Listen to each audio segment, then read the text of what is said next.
कैसे हो डॉक्टर्स? तो पता है सफलता किनको मिलती है, सक्सेस कैसे मिलती है?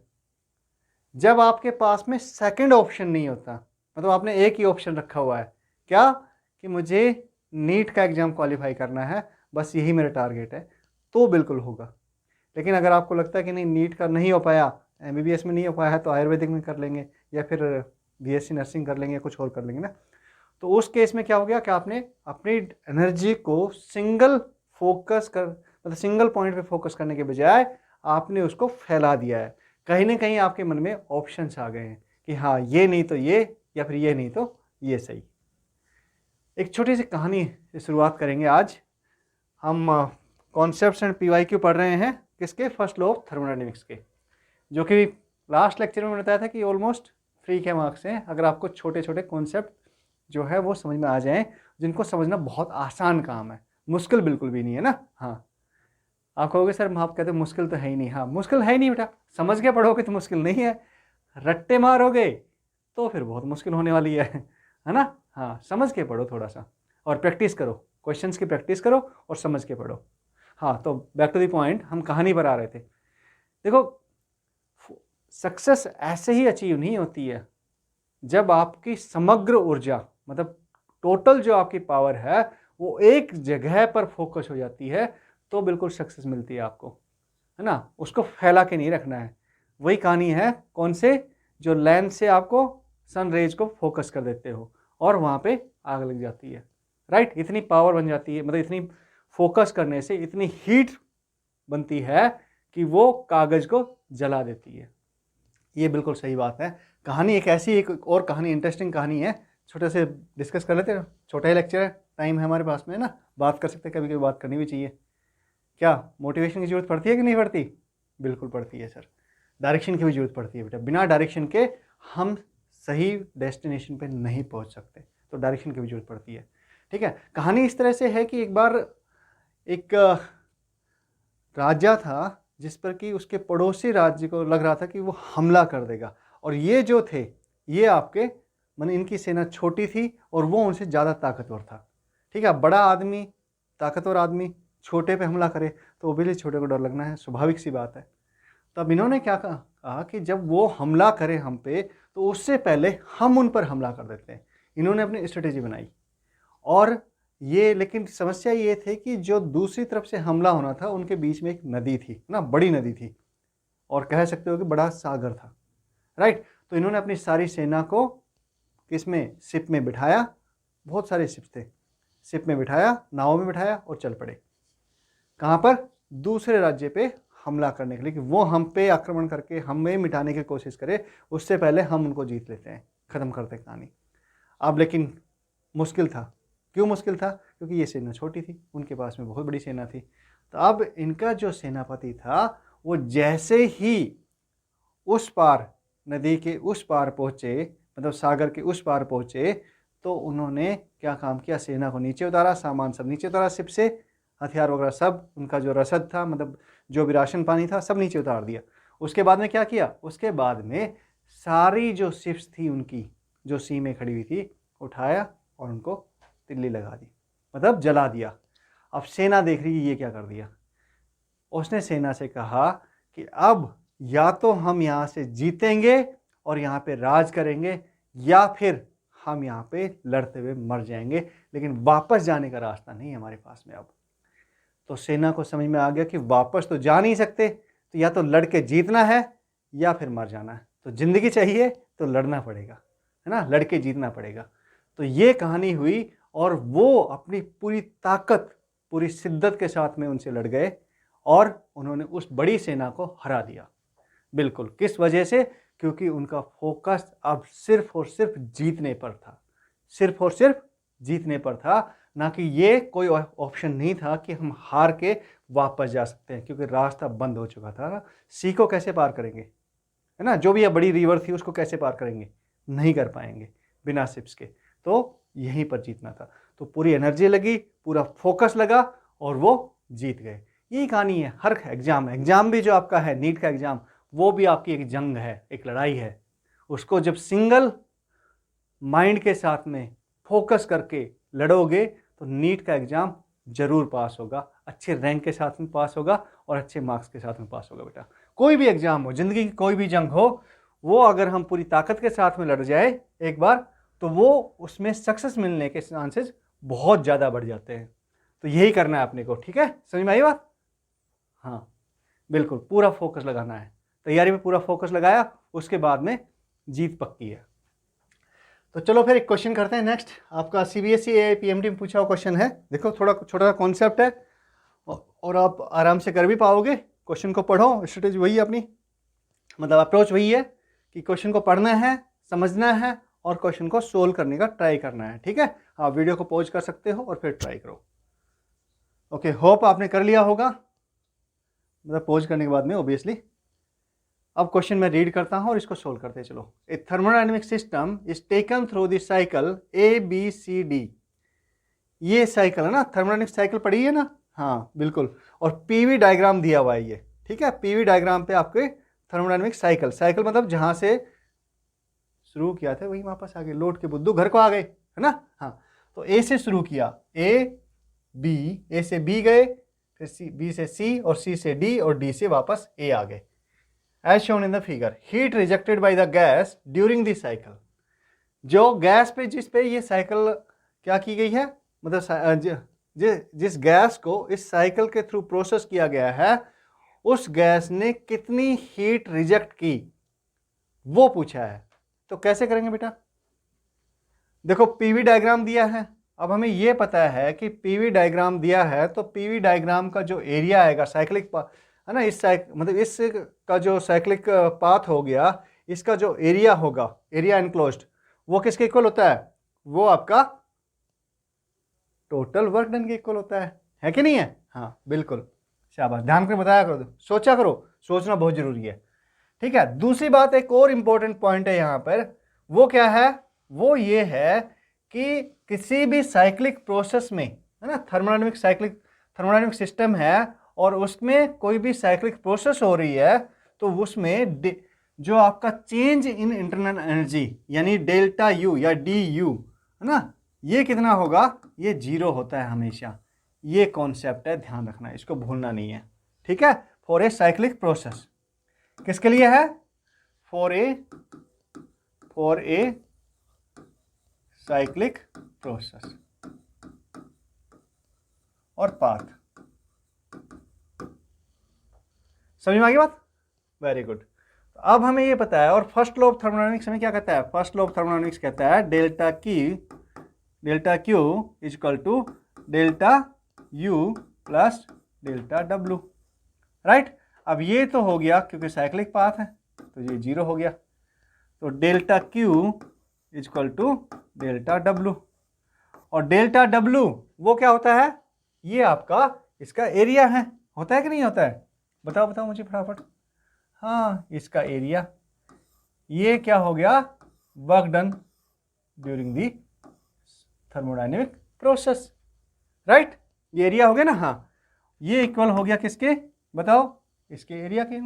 एरिया कितना है? ये साइड 2P, यहाँ पे देखो ये 2P है, ये P है, प्रेशर है यहाँ पे इस एक्सिस पे, इस पे वॉल्यूम है आपका। सो 2P माइनस P कितना बच गया?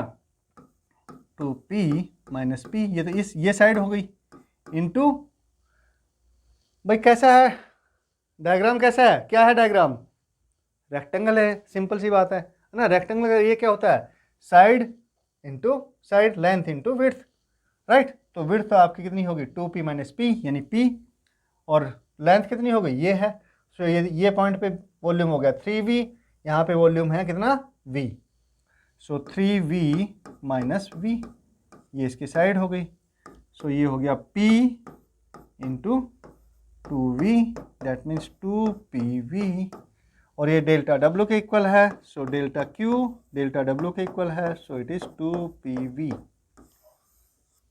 ये आपका आंसर हो गया, है ना। आंसर हो गया कि नहीं हो गया? हाँ। सो हीट रिजेक्टेड या हीट रिजेक्टेड क्या हो गया? मतलब सिस्टम ने हीट आपकी दी है, किसको? एनवायरनमेंट को, राइट। तो वो तो हीट रिजेक्टेड हो गई। और अगर हीट हम सिस्टम को दे रहे हैं, मतलब प्रोसेस में गैस को हीट कर रहे हैं ना, हाँ, तो वो आपकी हीट कैसी हो गई? Heat given to the system या सिस्टम मतलब थर्मोडायनेमिक सिस्टम, राइट। हाँ, तो आंसर समझ में आ गया बेटा? हाँ बिल्कुल सिंपल आंसर है 2 PV। लंबा क्वेश्चन था? नहीं, बिल्कुल भी लंबा क्वेश्चन नहीं था। आपको सिर्फ ये पता होना चाहिए, एक कॉन्सेप्ट, पहला नंबर का कॉन्सेप्ट ये पता होना चाहिए। दूसरे नंबर का कॉन्सेप्ट क्या है कि दूसरे नंबर का कॉन्सेप्ट ये है कि भाई डेल्टा Q डेल्टा W के इक्वल होगा फर्स्ट लॉ ऑफ थर्मोडायनेमिक्स से, है ना। और डेल्टा W क्या होता है, ये क्या होता है, ये दूसरा कॉन्सेप्ट है आपका कि डेल्टा W हमारा क्या होता है, एरिया ऑफ क्लोज्ड पाथ कह सकते हो या फिर प्रोसेस कह सकते हो, साइक्लिक प्रोसेस ना। हाँ, ये एरिया इसके डेल्टा W के इक्वल होगा ऑन PV डायग्राम। ऐसे मत करना कि सभी में TV डायग्राम दे दिया, TP डायग्राम दे दिया और उसका एरिया निकाल दो और कहोगे सर ये तो वर्क डन के इक्वल होगा। ऐसा नहीं होगा बेटा, ठीक है ना। हाँ, PV डायग्राम देखो, ये P है, ये आपका V है। PV डायग्राम का जो साइक्लिक पाथ का एरिया होगा वो वर्क डन के इक्वल होगा, ये हमेशा ट्रू है, राइट। अगर ये TT डायग्राम होता या फिर आपका VT डायग्राम होता, है ना, या तो उस केस में आपका ये इसका एरिया हमें वर्क नहीं देता, टोटल वर्क नहीं देता। क्या होता उस केस में? उस केस में स्टोरी डिफरेंट होती, कहानी कुछ और होती, ये कहानी नहीं होती है ना। हाँ, वेरी गुड, चलो बात हो गई। वैसे हम एक चीज़ और सीख सकते हैं इसमें से, इस क्वेश्चन में, क्या कि ये जो प्रोसेस हो रही है, इन प्रोसेस को हम क्या कहते हैं बताओ। ये कांस्टेंट A से B तक जा रहा है ना, A से B, तो ये कांस्टेंट क्या है, प्रेशर पे है। कांस्टेंट प्रेशर प्रोसेस को हम क्या बोलते हैं? ध्यान है कि भूल गए? ध्यान है, वेरी गुड। क्या है? आइसोबेरिक। क्या बोलते हैं? आइसोबेरिक। सो अगर आइसोबेरिक आ जाए टर्म तो इसका मतलब हम ये समझेंगे कि उस प्रोसेस में गैस का या थर्मोडायनेमिक जो स्टेट है उसमें आपका प्रेशर चेंज नहीं हो रहा है, राइट। प्रेशर कैसा है? कांस्टेंट है। कैसा है? सिस्टम का, थर्मोडायनेमिक सिस्टम का प्रेशर कांस्टेंट है। So P equal to constant, right. ये हम एक बार जस्ट क्या कर रहे हैं, अपने ब्रश अप कर रहे हैं अपने कॉन्सेप्ट्स को, बेसिक कॉन्सेप्ट्स को। अब देखो B से C कैसा है? वॉल्यूम कांस्टेंट है ना। यहाँ पर भी वॉल्यूम 3V है, यहाँ पर भी वॉल्यूम 3V है, लेकिन प्रेशर चेंज हो गया। यहाँ पे देखो P प्रेशर था, है ना, इसके कॉरस्पॉन्डिंग देखें हम तो P प्रेशर है। यहाँ पर इसके कॉरस्पॉन्डिंग इधर देखें तो क्या आपका 2P प्रेशर है। तो यहाँ पे क्या हो गया? V कांस्टेंट हो गया, V आपका कांस्टेंट हो गया। एंड जहाँ पे V कांस्टेंट होता है ऐसी प्रोसेस को हम क्या बोलते हैं? आइसोहोरिक। ये आइसोबेरिक है, ये आपकी आइसोहोरिक है, ठीक है। तो ये थोड़ा ध्यान रखने वाली बात है आपको कि टर्म्स में कभी कंफ्यूज ना हो जाओ। आपको पता होना चाहिए कि आइसोबेरिक का मतलब क्या है, कैसी प्रोसेस होती है, और आइसोहोरिक का मतलब क्या है, किस तरह की प्रोसेस होती है। तो ये आपको बिल्कुल क्लियर होना चाहिए, ठीक है बेटा। हाँ, अब देखो वापस ये C से D वही कांस्टेंट प्रेशर है, 2P प्रेशर, यहाँ पे प्रेशर 2P, यहाँ पर प्रेशर 2P, है ना, इसके कॉरस्पॉन्डिंग में देंगे, राइट। तो कैसी है ये? वापस आइसोबेरिक है, आइसोबेरिक प्रेशर, है ना। लेकिन प्रेशर क्या मतलब, यहाँ पे वॉल्यूम, यहाँ पे गैस एक्सपेंड हो रही थी क्योंकि वॉल्यूम इनिशियली वॉल्यूम कितना था? V था, और फाइनली वॉल्यूम 3V हो गया। अब यहाँ पे C पर मतलब इस प्रोसेस के लिए ना, C से D प्रोसेस के लिए इनिशियली वॉल्यूम 3V था और फिर यहाँ पे आके V हो गया।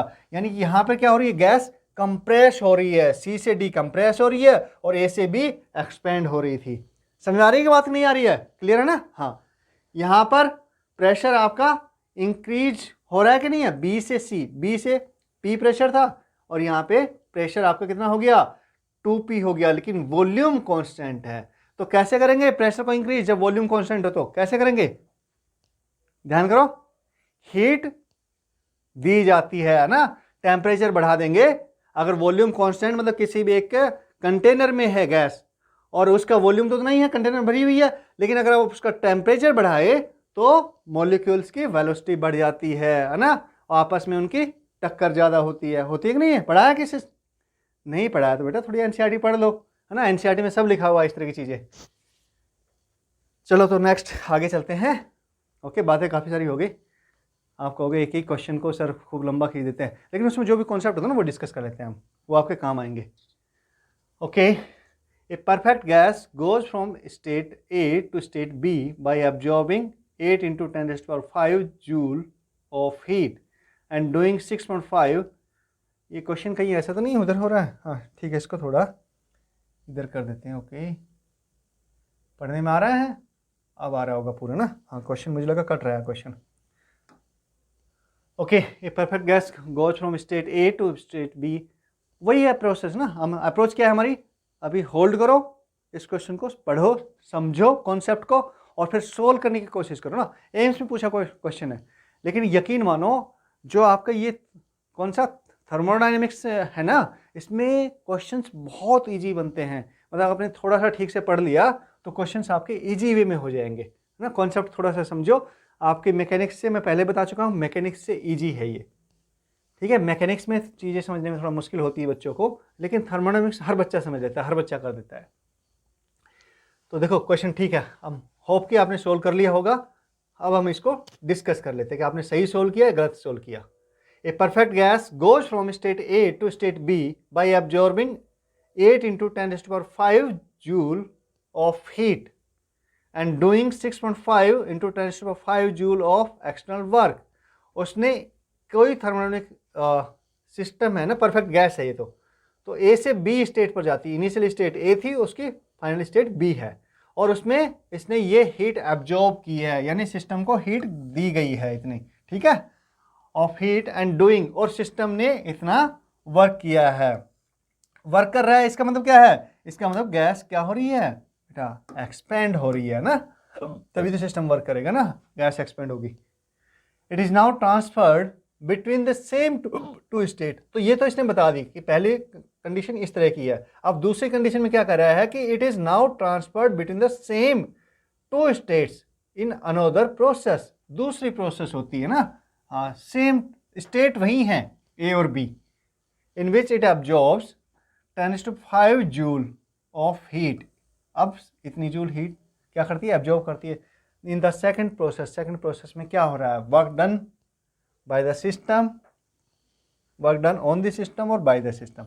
तो वर्क के बारे में पूछ रहा है किसमें? सेकंड प्रोसेस में। क्वेश्चन को ठीक से समझना जरूरी है, ठीक है। तो पहले क्या हुआ, क्वेश्चन में क्या कह रहा है? देखो हम पीवी डायग्राम ही बना लेते हैं इसको, ठीक है। हाँ, पीवी समझने के लिए कर रहे हैं, वैसे तो ये झट से हो जाएगा। मान लो ये स्टेट ए है, ये स्टेट आपकी बी है, कोई भी। तो पहली बार आए तो हम यहाँ पर ऐसे आ गए बेटा, ठीक है। ये हमारे फर्स्ट पाथ हो गया। अब हम कैसे भी घूम फिर के कैसे भी आए वापस, ठीक है। दूसरा कहीं से भी घूम फिर के आए, ऐसे ऐसे करके ये ऐसे पहुँच गए, राइट। वही ए से स्टेट, तो ए से बी है, या फिर इसको अलग कलर से बना दे पाथ को, बी को। ओके, ये देखो ये पाथ आपका सेकंड पाथ है, ये फर्स्ट और ये आपका सेकंड, इस तरह से है, राइट। समझ में आ गई बात? अब लेकिन देखो, जब स्टेट सेम है, थर्मोडायनेमिक सिस्टम की एक प्रॉपर्टी होती है कि अगर स्टेट सेम है ना, गैस वही है, सेम है, मतलब आपका मटेरियल तो वही है, परफेक्ट गैस है, उसी की स्टेट दोनों सेम है, इनिशियल स्टेट और फाइनल स्टेट। इसका मतलब जो चेंज इन इंटरनल एनर्जी होगा डी यू या डेल्टा यू, वो आपका क्या होगा? du1, ये वन पाथ है, सो du2 दोनों में सेम होगा, राइट। ऐसे कह सकते हैं दोनों पाथ कैसे होंगे? ऑब्वियसली सेम होंगे दोनों पाथ में, मतलब जो internal change in internal energy है। क्यों? क्योंकि स्टेट सेम है, राइट। आपके जो इंटरनल एनर्जी में चेंज होता है बेटा, वो पाथ इंडिपेंडेंट होता है, ध्यान रखना, है ना, बहुत इंपॉर्टेंट पॉइंट है कि वो कैसा होता है? Path independent. इस प्रॉपर्टी का हमने लास्ट क्वेश्चन में भी क्या किया था? यूज किया था। ओके, सो अब तो क्वेश्चन आपको समझ में आ ही गया होगा कैसे करना है। सो पहली पाथ के लिए हम क्या करते हैं? Delta Q equal to delta U plus delta W. Delta U given है, डेल्टा क्यू गिवन है, हाँ बिल्कुल। कितनी हीट एब्जॉर्ब कर रहा है? 8 × 10⁵ जूल हीट गिवन है उसको। डेल्टा यू हमें नहीं पता कितना चेंज हुआ है, और डेल्टा डब्ल्यू, और वर्क कितना कर रहा है, देखो हीट एब्जॉर्ब कर रहा है, यानी सिस्टम को हीट दी गई है, तो ये हीट कैसी होगी, पॉजिटिव। कैसी होगी, पॉजिटिव। और सिस्टम ने वर्क किया है, डूइंग एक्सटर्नल वर्क, सिस्टम ने वर्क किया है, इसका मतलब ये भी कैसा है, पॉजिटिव है। तो 6.5 इंटू 10⁵, इससे हमारे पास में आ जाएगा डेल्टा यू। आएगा कि नहीं आएगा, हाँ। इसको इधर माइनस, इधर ले आओ, माइनस हो जाएगा। सो बस क्या गया, 8 माइनस 6.5 यानी 1.5, और 10⁵ तो कॉमन है। इतना जूल का डेल्टा यू में चेंज आ गया ए से बी जाने में। अब क्या दूसरा पाथ, दूसरी प्रोसेस करते हैं तो पाथ चेंज हो जाता है, राइट। अब क्या हुआ, यहाँ पे इसने एब्जॉर्ब की, वापस हीट एब्जॉर्ब की, कितनी, 10⁵ जूल ए से बी जाने में, ठीक है। तो ए से बी जाने में इसने वही की, तो वही हम फर्स्ट लॉ लगाएंगे बेटा, ठीक है ना, है कि नहीं है। तो अब फर्स्ट लॉ लगाओ इसमें। So delta U, delta Q that is equal to delta U plus delta W, right. और डेल्टा क्यू कितना है, 10⁵ जूल। सो 10⁵ जूल, और ये भी कह रहा है कि एब्जॉर्ब कर रहा है ना, सिस्टम में क्या कर रहा है, एब्जॉर्ब कर रहा है, यानी हमने सिस्टम को हीट दी है, राइट। और heat given to the system is positive. So ये हो गई। इसके साथ में डेल्टा यू, क्योंकि स्टेट सेम है, अभी यही कॉन्सेप्ट डिस्कस किया था, तो वो सेम रहेगी, यानी कि 1.5 इंटू 10⁵ रहेगी, plus delta W. Delta W हमें क्या करना है, कैलकुलेट करना है बेटा, डेल्टा डब्ल्यू। सो यहाँ पे डेल्टा डब्ल्यू इजक्वल टू, ये इधर आ जाएगा, तो 1 माइनस 1.5, सो माइनस का 0.5 इंटू 10⁵ जूल। ये वर्क डन है ना, क्या है, वर्क डन।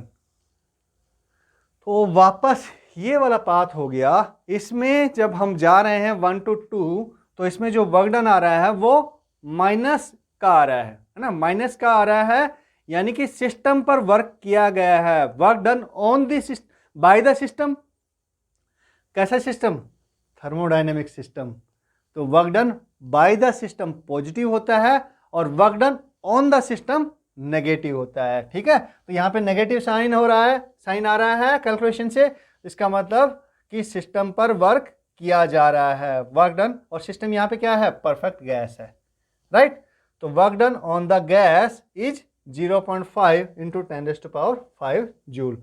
माइनस साइन से कंफ्यूज मत होना, माइनस साइन सिर्फ यहाँ पे ये बता रहा है कि ये work done on the system है ना, on the system, on the system है, सिस्टम या गैस, यहाँ पे क्या है, हमारी गैस है, तो work done on the gas है, ठीक है। तो answer is B.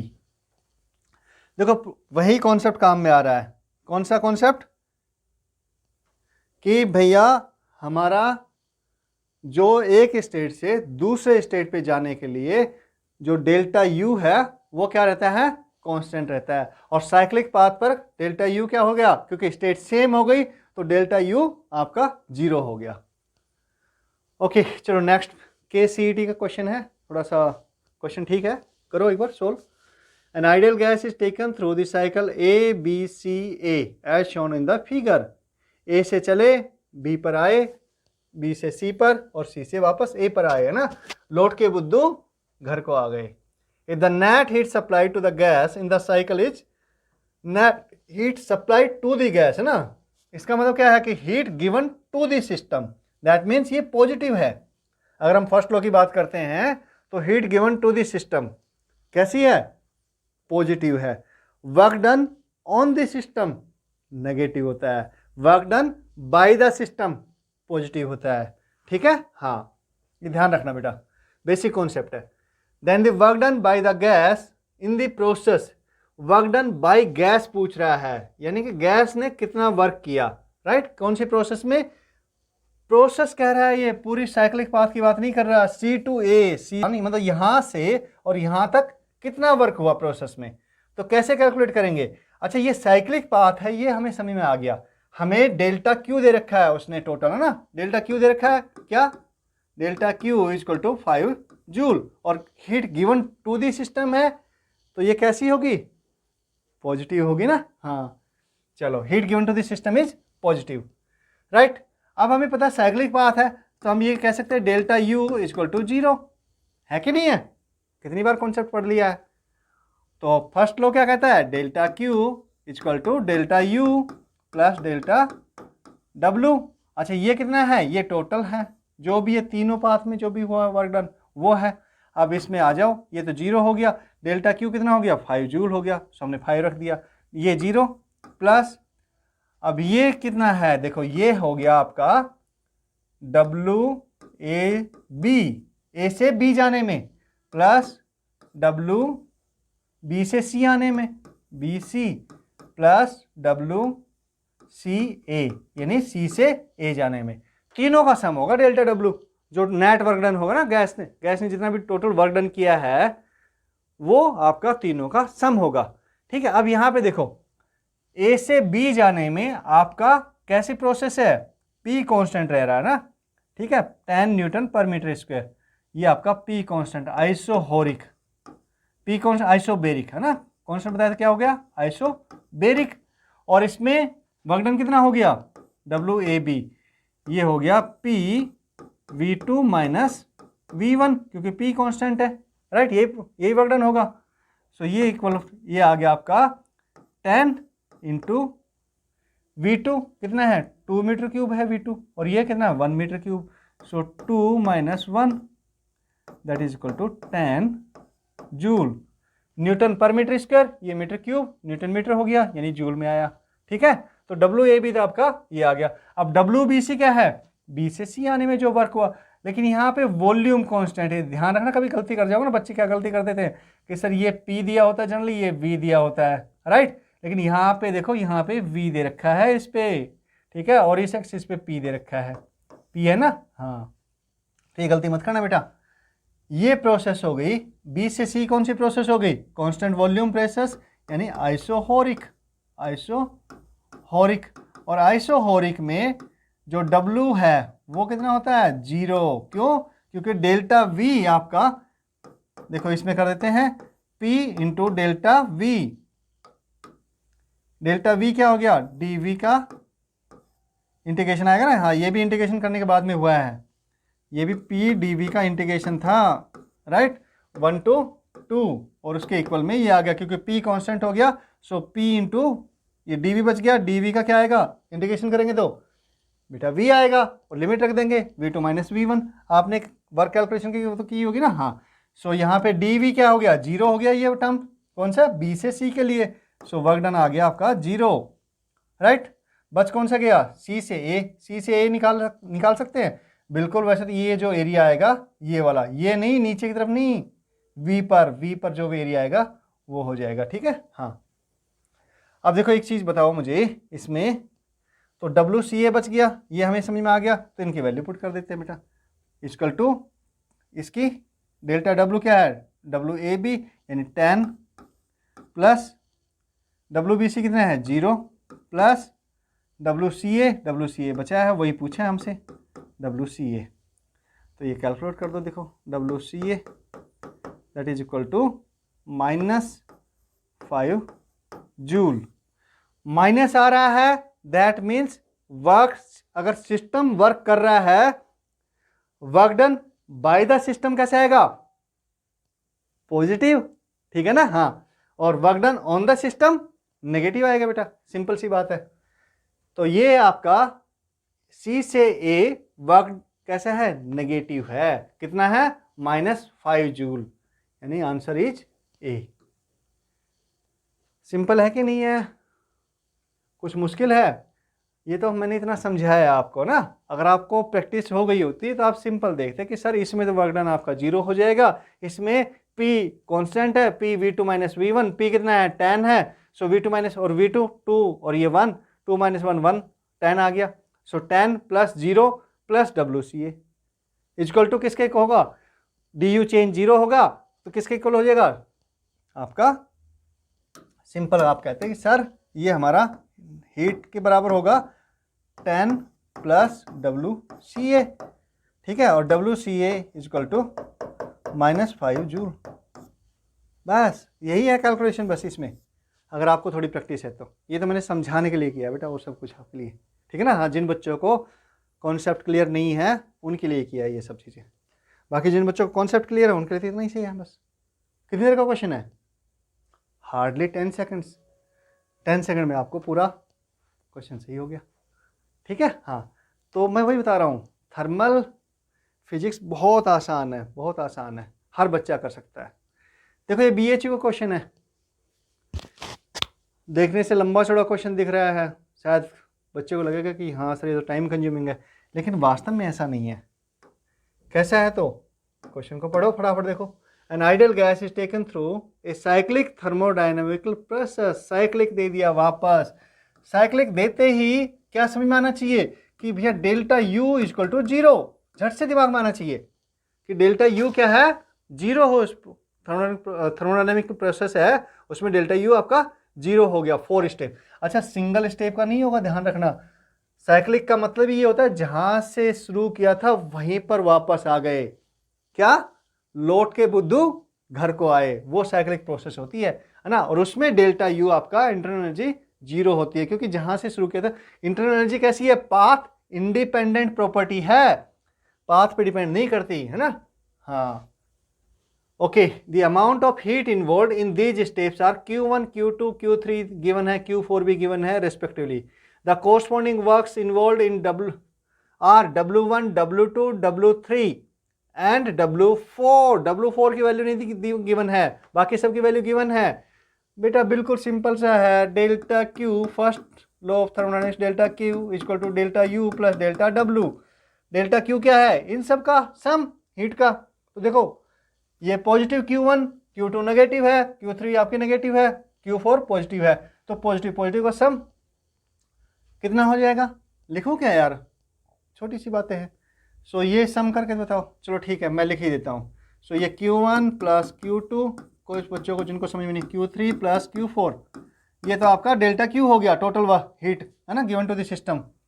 Okay, delta U आपका 0 plus W1 plus W2 plus W3 plus W4, ये इक्वेशन होगी फर्स्ट लो की, ठीक है। अब ये क्या है? इनकी वैल्यू पुट करो फटाफट। 5960 प्लस माइनस है, okay. So minus 5585 Q3 minus का ही है, माइनस 2980 सॉरी। Q4 प्लस का है, प्लस 3645 इक्वल टू किसके बराबर है? ये equal to W1 plus W2 W3 plus W4। W1 कितना? 2200 जूल, प्लस सब जूल में है, देखो ना। अगर कैलोरी में दिए होते तो फिर इसको कन्वर्ट करना पड़ता जूल में, या फिर सभी को कैलोरी में होना चाहिए था या फिर जूल में होना चाहिए था, राइट। हाँ, W2 माइनस का है, माइनस 825, माइनस का ही है W3 minus 1100 joule, right, plus W4। बस यार ये कैलकुलेट करना है आपको। W4 आ गया सीधा, कैलकुलेट करोगे तो। अब ये सोल्व भी करो क्या? हाँ, थोड़ी सी कैलकुलेशन है, कर दोगे बेटा, ठीक है। जब ये कैलकुलेशन करोगे तो आपका W4 इक्वल टू क्या आएगा? चलो यार कर ही देते हैं, कुछ बच्चों का भी लगता होगा, ठीक है, नहीं तो कर लेगा। ये प्लस दोनों को प्लस करके, इन दोनों को प्लस करके इसमें माइनस कर दो और आंसर आपका आ जाएगा इसमें, ठीक है। कैलकुलेशन तो कर ही सकते हो, इतनी तो कॉन्सेप्ट है वो मैंने बता दिया आपको। कॉन्सेप्ट फिर से वही यूज हो रहा है, देखो कितना इंपॉर्टेंट कॉन्सेप्ट है, लगभग आपके हर एक क्वेश्चन में यूज हो रहा है। जहाँ पे साइक्लिक की बात आती है या इनिशियल और फाइनल स्टेट आपकी सेम बताता है कि सेम है, यानी वो साइक्लिक प्रोसेस ही होगी, तो उस केस में डेल्टा U आपका 0 हो जाएगा बेटा, ठीक है। हाँ, BHU का क्वेश्चन है, देखने में बड़ा है, केवल देखने में जो बड़ा है वो क्वेश्चन टफ होगा ये कोई ज़रूरी नहीं है, क्वेश्चन इजी भी हो सकता है ना। हाँ, बच्चे को साइकोलॉजी, इस तरह के जो क्वेश्चन होते हैं ना, जो देखने में बड़े होते हैं लेकिन वैसे सीधे सपाट होते हैं, वो आपकी साइकोलॉजी को चेक करने के लिए हैं कि बच्चा कितना साइकोलॉजिकली स्ट्रॉन्ग है ना, माइंड से कितना पॉजिटिव है बच्चा, ठीक है। इतनी सी बात है बेटा, बाकी ये फ्री के मार्क्स होते हैं ऑलमोस्ट, ठीक है। चलो मिलते हैं फिर नेक्स्ट लेक्चर में, फर्स्ट लॉ ऑफ थर्मोडायनेमिक्स। बाकी जो बचे PYQs हैं वो मैंने जो अच्छे PYQ थे, थोड़ी सी कॉन्सेप्ट डिस्कस हो रहे थे, वो हमने डिस्कस कर लिए हैं। बाकी आप खुद भी कर सकते हो। फिर भी कुछ प्रॉब्लम रहती है तो कमेंट करके बता सकते हो कि सर हाँ ये क्वेश्चन है और इसको आप बता दीजिए, तो वो आपके लिए सॉल्व हो जाएगा। ठीक है बेटा, मिलते हैं नेक्स्ट क्लास में। तब तक के लिए प्रैक्टिस करते रहिए और जुटे रहिए आपकी एग्ज़ाम की प्रिपरेशन के लिए। Wish you all the best, लगे रहिए।